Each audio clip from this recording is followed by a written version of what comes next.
The Thinking Atheist presents Noah's Ark, a story of God, giraffes, and genocide. This is the scriptural account of the Great Flood, a worldwide event of catastrophic proportions known specifically for leaving behind absolutely no geological evidence. This story is also known by its overseas title, Drowning Your Children When They Don't Behave, now available in fine bookstores everywhere. Our story begins in the book of Genesis, where God noticed that every single person on the face of the earth had somehow become evil. Yes, everybody, even babies, virgins, the deaf and blind, Republicans, all evil.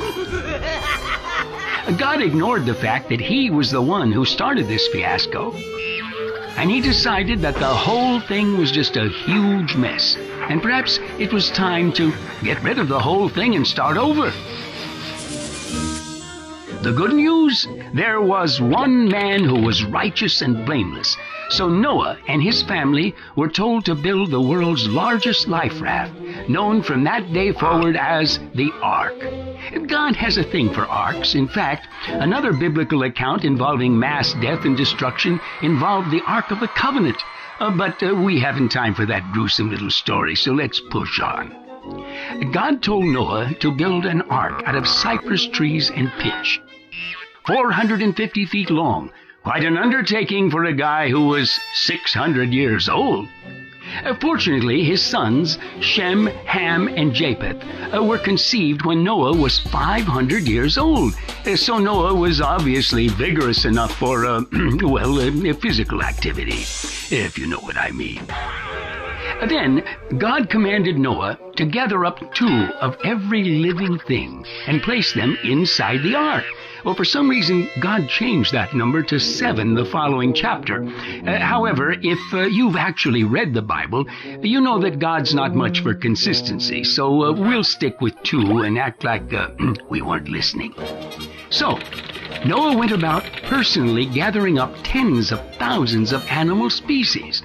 Of course, it's unclear how a 600-year-old man in the Middle East, traveling on foot, was able to walk thousands of miles to secure and transport animals from other continents safely across oceans, rainforests, deserts, and Arctic permafrost to his floating zoo.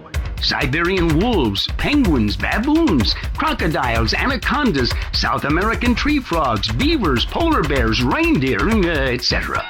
And even if these non-desert dwelling creatures survived, how would they all fit inside the ark? Well, some experts estimate the number of animal species to have been in the millions. But even if you believe the biblical argument of a few thousand kinds of animals, wow, that's one bloated boat. Now, what about the specialized diets each animal species would require? Bamboo shoots for the giant pandas, fresh meat for the carnivores, plant life for the herbivores. Now, how did they keep the animals' muscles from withering away after months in a confined space with no exercise? What about the predator and prey animals being housed in the same space? Where was the food stored? And how was it kept from spoiling? Who cleaned out the tons of manure every day? How was the waste disposed of in a stadium-sized boat with only one window? But you make a fatal mistake. You've just been caught in the act of using logic. Well, it's perfectly understandable, but please, don't let it happen again. Then, God made it rain for 40 days and 40 nights, which means the floodwaters were fresh waters, which would have mixed with the salt waters, creating a mixture deadly to all marine life.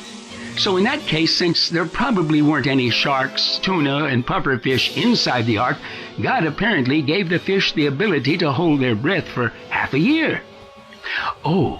There are some who speculate that the earth vomited up the floodwaters from miles below the earth's crust. Of course, the earth is boiling hot down there, so those floodwaters would have turned the earth into a large creme brulee. Surviving marine life? 0. Well, one thing's for sure. Everything and everyone on the earth was horribly and violently drowned, and mankind was destroyed, allowing God to hit Control, Alt, Delete, and do a fresh reboot. And on the 17th day of the 7th month, the ark came to rest on the mountains of Ararat, where it would never be discovered. And Noah sent a dove to find land, which seems odd if he and God were still talking to each other. I mean, after all, God had a much better view. Well, ultimately, Noah, his wife, his sons, and their wives stepped out of the ark, took long showers, and practiced incest to repopulate the earth. And that's the story of Noah's Ark. God, giraffes, and genocide. A tale of incompetence, evil, mass murder, animal feces, and inbreeding. A great story for the kids. And better than late-night cable TV.